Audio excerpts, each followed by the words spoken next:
नमस्कार दोस्तों, मैं हूं वंदना भारती और आप देख रहे हैं कमोडिटी इनसाइट्स। मार्केट की हालत यहाँ पे बहुत ज्यादा वोलाटाइल बनी हुई है। अगर आप सिचुएशंस देखेंगे तो एक जगह हम पीस डील की बात करते हैं, दूसरी जगह अगर आप देखेंगे तो इस तरीके से जो हमला है वो यूएस की तरफ से ईरान नेवी पे, यहाँ पे ईरान की नेवी पे नहीं, वहाँ पे मतलब टैंकर्स पे किया जा रहा है।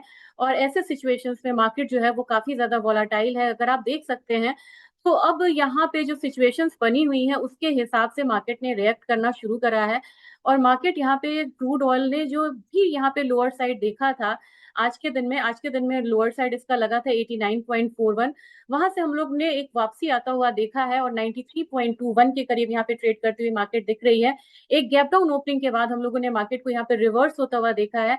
जब बात करेंगे हम अपने मार्केट की कि अपने मार्केट में किस तरीके से रिएक्शन है, 8400 का मैंने एक सपोर्ट आपको बोला था, लेकिन 8568 से मार्केट जो वापस चली गई। और ऐसे इंसिडेंट से आपको जो भी यहाँ पे मतलब मार्केट होती है उससे मूवमेंट जो है वो बहुत ज्यादा वॉलाटाइल होती है। और दिन से रात में यहाँ पे ट्रेंड जो है वो चेंज होता हुआ नजर आता है। अब जैसा कि क्रूड के बारे में मैं कह रही थी कि एक बारी $88 के करीब या $85 के करीब एक रिवर्सल आएगा। वो रिवर्सल हम लोगों ने आता हुआ यहाँ पे देख लिया है और वो रिवर्सल करीब करीब बना है 89.41 पे।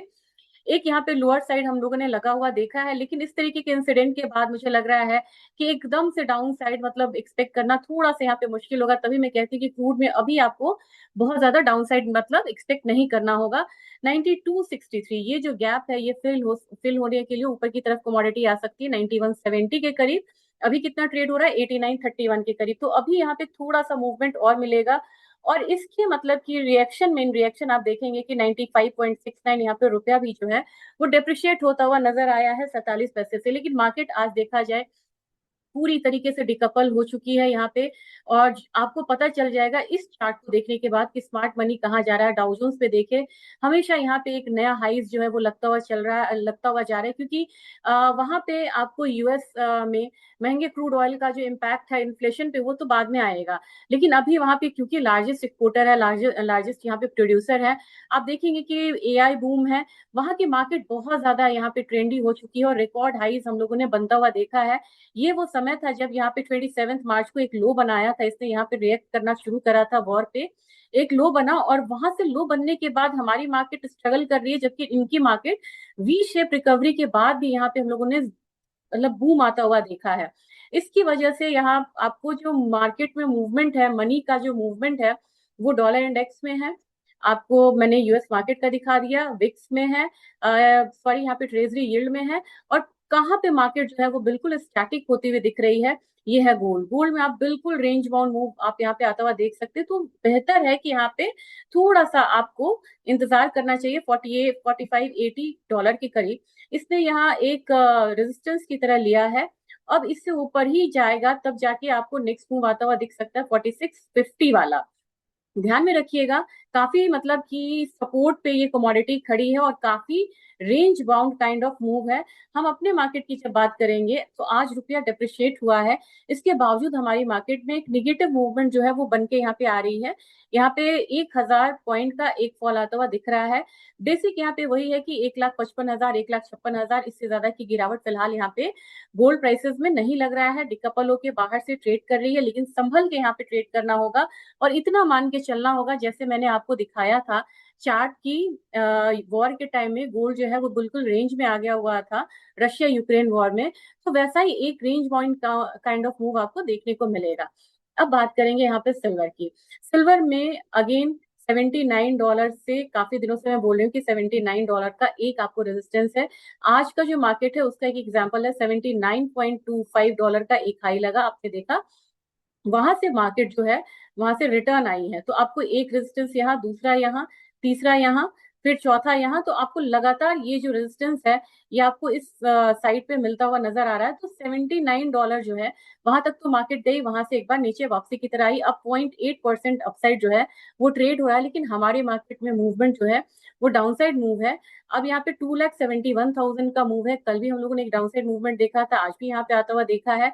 नेक्स्ट यहाँ जो सपोर्ट है, हालांकि टूटता हुआ फिलहाल फिलहाल नजर नहीं आ रहा, अभी ये सपोर्ट को होल्ड किए हुए हैं, 2,67,000 है। और रेंज के ब्रेक करने का हमें यहाँ पे इंतजार करना होगा। क्रूड के बारे में मैंने बता ही दिया है। और नेशनल गैस में $3 से ज्यादा की मूव आज आई हुई थी। अपने मार्केट में 285 के करीब है, तो 285 मैंने पहला, 291 दूसरा, और 297 का अब मैंने तीसरा यहाँ पे बोला था। तो इसका आप वेट करिएगा, मुझे लग रहा है कि एक बार 291 का प्राइसेस भी नेशनल गैस में आता हुआ दिख सकता है। एल्यूमिनियम की बात करेंगे तो क्रूड ऑयल में जैसे रिवर्सल आया, ये डाउनसाइड हम लोगों ने अब यहाँ पे कैप होता हुआ देखा, और यहाँ से एक अपसाइड मूवमेंट जो है वो आती हुई दिख रही है। तो अगेन यहाँ पे हम 390 की तरफ जाता हुआ एल्यूमिनियम प्राइसेस को देख सकते हैं। जिंक में आज एक बिकवाली आई है, 368 तक आपको वेट करना चाहिए। जबकि लेड की बात की जाए, लेड ने काफी दिनों बाद एक ब्रेकआउट दिया है। मैं इसे आपको एक बारी वीकली चार्ट पे दिखाना चाहूंगी कि वीकली चार्ट पे ये किस तरीके की मूवमेंट दिखा रहा है, क्योंकि हम लोगों ने काफी लॉन्ग कंसोलिडेशन के बाद लेड को यहाँ पे बढ़ता हुआ देखा है। आप देख सकते हैं कि कितना एक रेड लाइन मैंने ड्रॉ करा था, वहां से एक अपसाइड मूव जो है वो देखने को मिला है। अगर आप इसे थोड़ा सा स्क्वीज करेंगे तो आपको लगेगा कि देखिए ये काफी दिनों बाद हम लोगों ने एक अपसाइड आता हुआ देखा है। मेरे ख्याल से 215 तक यहाँ पे लेड को जाना चाहिए। जबकि कॉपर की बात करेंगे, अब कॉपर यहाँ पे हल्का फुल्का रुकता हुआ दिख रहा है। ज्यादा मूवमेंट आती भी है तो आपको 1388 तक का ये रेंज का एक मूवमेंट आएगी, उसके बाद कॉपर प्राइसेस भी यहाँ पे थमता हुआ फॉर द टाइम बिंग यहाँ पे नजर आएगा। और कॉपर में क्यों मैं बोल रही हूँ कि अब रैली यहाँ पे थमनी चाहिए, उसका कारण है तीनों एक्सचेंजेस अगर हम मिलाते हैं, चाहे वो शंघाई हो, लंदन हो और यूएस हो, तीनों एक्सचेंज को मिला के अभी जिसकी इन्वेंट्री है वो बिल्कुल हायर साइड में आ गई हुई है। तो फिलहाल मुझे लग रहा है कि अब आप देख रहे हैं ना, रेड रेड एक फ्रेजाइल कैंडल बना रहा है, फ्रेजाइल कैंडल है ये। और यहाँ से अगर आप देखेंगे तो एक शिफ्ट भी हुआ है। अब कॉन्ट्रैक्ट यहाँ पे 25 मई से यहाँ पे शिफ्ट हो चुका है जून वाले कॉन्ट्रैक्ट में, उसका भी एक मूव आता हुआ आप यहाँ पे देख रहे हैं। लेकिन अब थोड़ा सा थमता हुआ नजर आ रहा है, तो अपसाइड 1388, डाउन साइड जो है वो 1340 का कॉपर में अभी रहेगा। निकल भी बिल्कुल रेंज का कारोबार है यहाँ पे, तो मुझे लग रहा है कि 1825 1830 वाला जोन जो है वो हम निकल में एक बारी आता हुआ देख सकते हैं।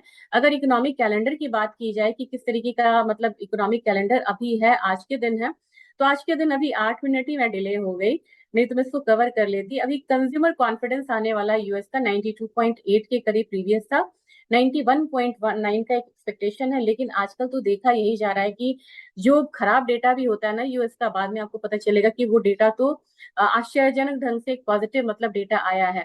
तो ये आज का अपडेट था। फिर से मैं आपको कहना चाहूंगी कि मेरी सलाह यही रहेगी कि आज क्लैरिटी नहीं है, आप गोल्ड सिल्वर को फिलहाल यहाँ पे छोड़ दें, क्योंकि आप देखिए तो बाहर की मार्केट जो है वो अपसाइड है, जबकि हमारी मार्केट यहाँ पे डाउन साइड है। क्योंकि कल मार्केट यूएस की बंद थी तो बहुत ज्यादा मूवमेंट नहीं थी।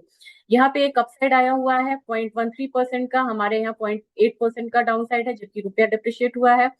सिल्वर में 0.8% का अपसाइड है, हमारे यहाँ सिल्वर में -2% का यहाँ पे एक डाउन साइड है। तो मार्केट कंप्लीटली डिकपल है। अभी इसको थोड़ा सा हमें नजरअंदाज करके चलना चाहिए, और कल के मार्केट में एक फ्रेश ट्रेड लेंगे और मिलेंगे यहाँ पे मॉर्निंग एडिशन में, और देखेंगे कि मार्केट में क्या तैयारी करके हमें चलना चाहिए।